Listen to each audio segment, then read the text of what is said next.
Ming dardga davo mana. Tuya ustidan xudo xolasa. Hozir sog'ada ichib ta'mini, mazasini bilamiz.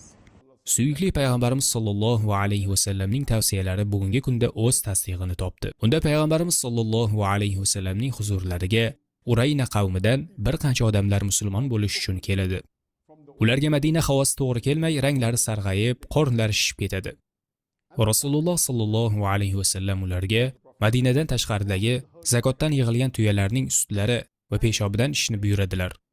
Ular shunday qilishdi va tuzalib ketishdi. 1400 yil avval zikr qilingan mana shu hadisning tasdig'ini ilm-fan bir necha 100 yil avval topdi. Ibn Sino bu haqida kitob yozdi.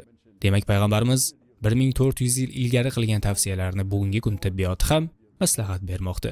Bugungi kunda ham payg'ambarimiz aytganlari to'g'ri ekani ilmiy izlanishlar natijasida o'z tasdig'ini topdi. Sog'lom inson tuyani sutini ichish bilan kifoyalangani yaxshi. Bemor kishi esa tuya suti bilan birga uning peshobini ichsa, tuzalishi ma'lum bo'lsa va boshqa davo yo'qligi ko'p tajribalardan o'tgan bo'lsa, tuya bavlini ichishi joiz bo'ladi.